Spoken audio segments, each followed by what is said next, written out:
What's up guys, welcome back to another video, and in this video we're going to be continuing on with our series on making accessible apps for Apple platforms. And in this particular video we're going to be talking about we're going to be talking about accessibility labels. Now, what are accessibility labels? Well, accessibility labels are short and succinct descriptors for what an accessibility element is. So for example, let's say you have a cell in a table or a collection view that contains a movie. You are going to want to announce to the user the title of the movie, the director of the movie, and the release date of the movie that's displayed in the cell. You can do that with an accessibility label. Now, of course, there are certain instances where you do not want to announce to the user every single bit of information that's shown within an accessibility element outright, because that would make the accessibility label really, really long and verbose, which defeats the entire purpose. There are ways to mitigate this. I will leave the WWDC session for that topic in particular, how exactly we can use the more content rotor to make that happen. I will also cover this topic, but not in this video. That topic deserves its own video. So we'll take a look at that in the next video, but for now we're just going to cover the basic accessibility label. Okay, now in UIKit, it's as simple as calling a property called accessibilityLabel on a UI view subclass, or a UI control subclass. It's really that simple. And then you set that property to some kind of string that is short and succinct to describe the element. Now, with that being said, though, there is one caveat about accessibility labels that you should know. And that is, if you do not provide accessibility input labels for voice control, your accessibility label will be used for voice control. And if you don't provide an accessibility label property,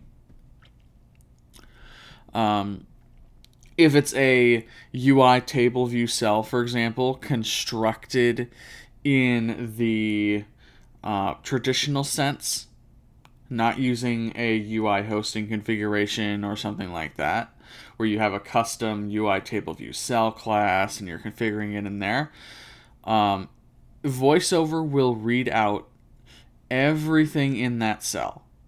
It'll read out the accessibility labels for every view in that UI table view cell.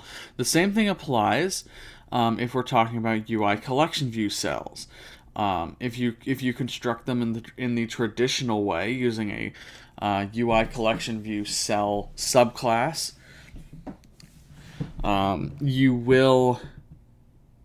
it will be treated as a accessibility element on its own, but it will read every single accessibility label for every single accessibility element within that cell. And that's not always what you want. So having that accessibility label property available to you really does make a difference.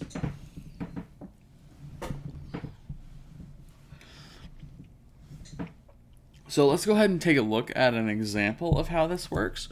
So here in Xcode, I have an application that loads that does an initial load of movies from a JSON file in the app bundle, and then stores them in core data. And for each subsequent launch, if those movies are in core data, it will not load them from the JSON file. Instead, it'll load them from core data and display all that data to the user. Either way, it'll display all the data and core data to the user. Just how it gets there largely depends on whether or not the core data store is empty, right? So that's besides the point. Here in my UI table view controller subclass, I have a custom cell called movie cell, or movie list cell, rather. And this cell is constructed in the traditional sense of how you would create a UI table view cell without using a SwiftUI view via UI hosting configuration. You can see I have an accessibility label attached to my cell inside of cell for row at index path. If I didn't have this, what would it do? Well, if I didn't have the accessibility label property defined here, what it would do is it would read out the title of the movie, the release date, and it would read the director all in one go without specifying what each of the different bits are. Sure, you might be able to. It might be implied. You might be able to easily enough imply what each of them do, or what each of the bits of information is. But that's not always going to be the case, right? So in this accessibility label, what we're doing is we are giving just the title, because that one is blatantly obvious. And then we're prefixing all the other bits of data, like the release date and the director of each movie, with release date and director, respectively. So now, when the user focuses on each individual cell in our table view with VoiceOver, you will hear whatever the movie title is, release date, whatever the release date is, director, whoever directed the movie. If we go ahead and run this app,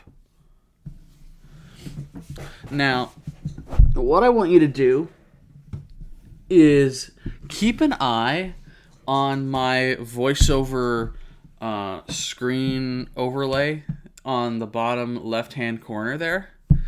What that's going to do is it's going to show us what VoiceOver is saying. I have VoiceOver going in my headphones. You guys can't hear it, but you'll be able to read for yourself what VoiceOver is reading in the bottom left corner of my screen. So I'm going to go to the table view, which is a list or a table. I'm going to go into the table.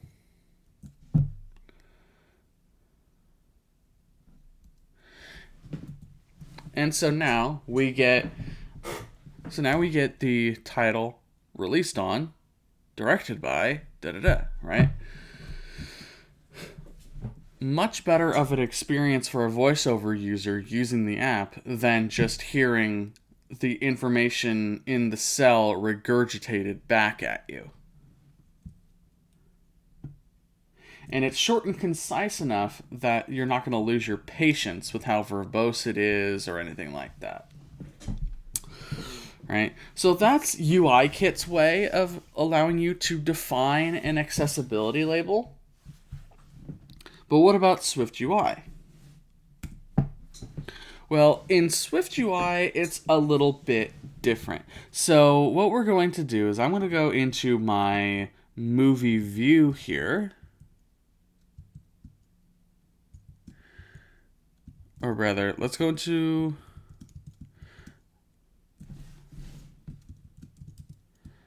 okay.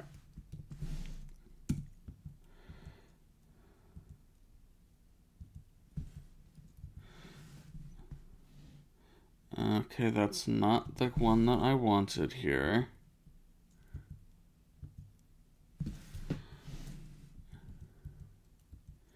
Okay, movie's grid screen. Let's go down to the bottom here. All right. So here you can see in the inside of our method, our delegate method for putting together the collection view cells.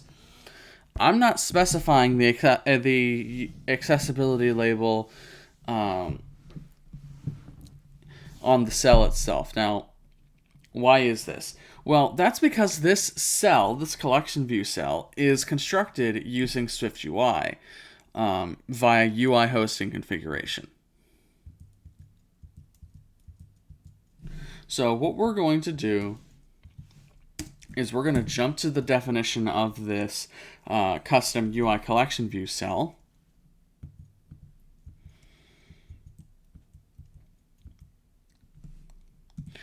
And inside of this set method, you can see that we're setting the content configuration to a UI hosting configuration. And inside of here,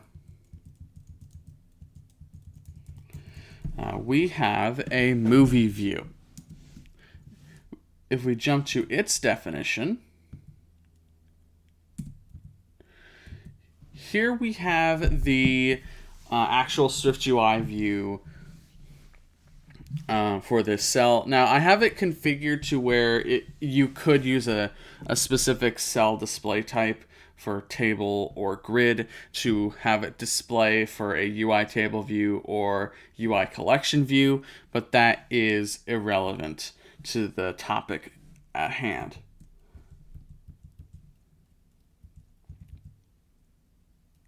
If we go to our computed property for grid cell,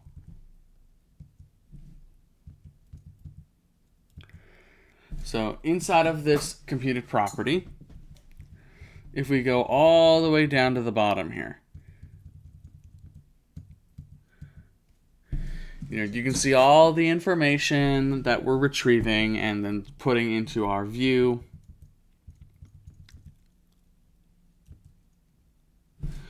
All the way down here at the bottom, we have two modifiers. These modifiers are accessibility element and accessibility label. Now, what are these doing? Well, the accessibility element modifier is what allows us to turn, for example, in this case, a VStack or an HStack or something like that, some kind of view hierarchy into its own accessibility element rather than having VoiceOver go through each individual VoiceOver compatible accessibility element in that hierarchy.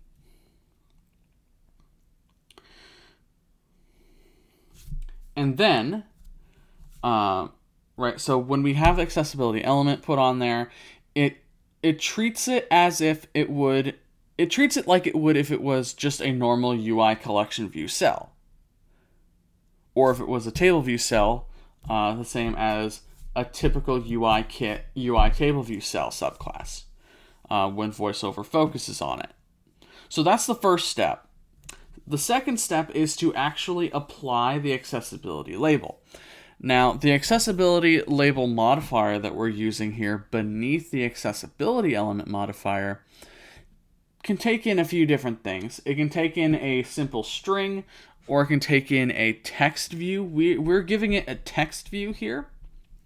And the accessibility label is the exact same label as it is in our table view cell on the UI kit side of things. So if we go back into our application, and instead of looking at our table, we go to the grid version where we have our collection view.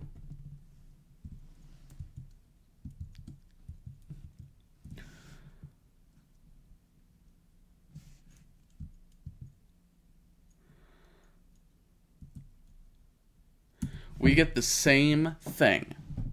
So inside, on the bottom left-hand corner of our screen, we get the same VoiceOver announcement. And each cell is being utilized as its own accessibility element rather than VoiceOver going through each individual element on its own. In fact, to demonstrate what I'm talking about, let's go ahead and comment out these two modifiers and then rerun the app.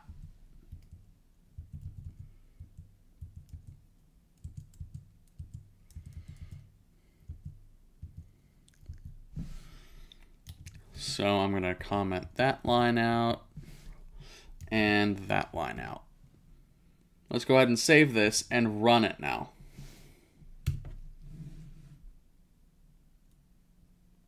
All right. So now, let's go to Movies Grid, go to our collection view. And so if you're following the VoiceOver cursor or looking at the box down at the bottom of my screen there, you can see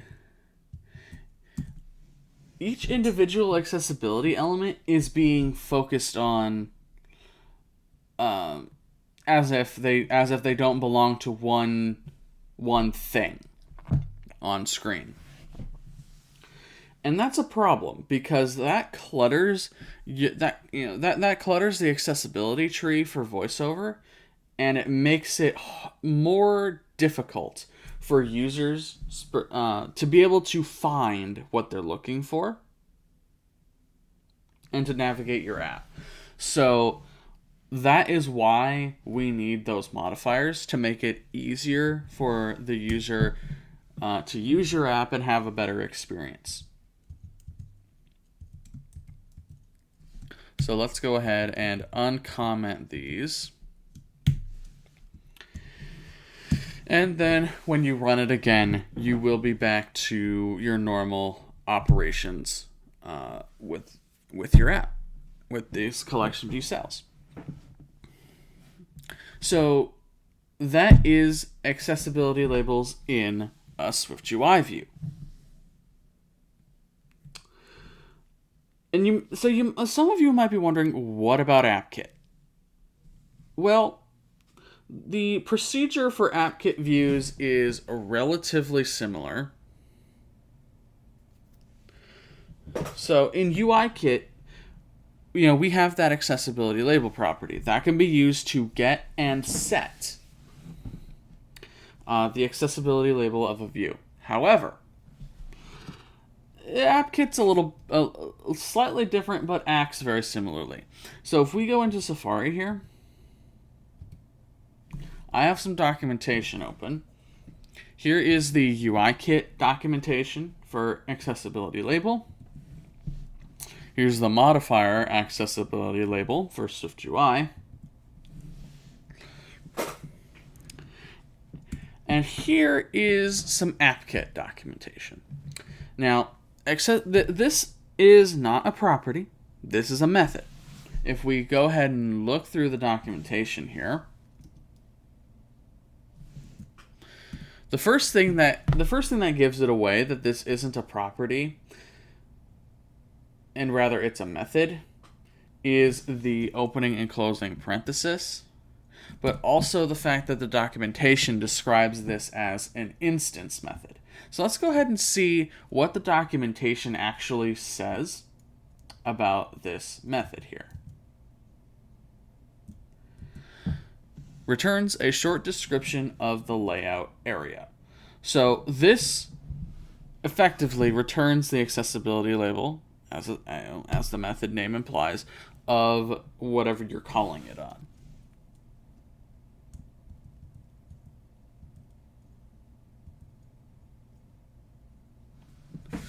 Now, this particular version of the method is on NS layout area, or NS accessibility layout area.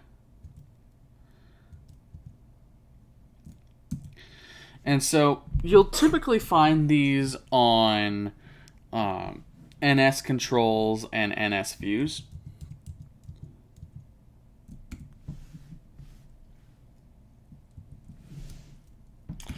Now, here's another bit of documentation. setAccessibilityLabel does exactly what you would expect. It goes and sets the accessibility label for some kind of view. Again, this is an instance method, and this will take in a string, because an accessibility label, as stated before, is just a string that describes a specific view.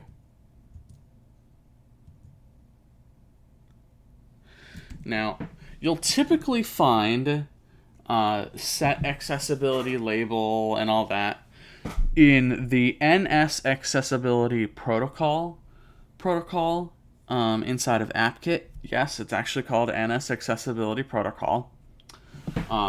This is a newer method, a newer protocol even.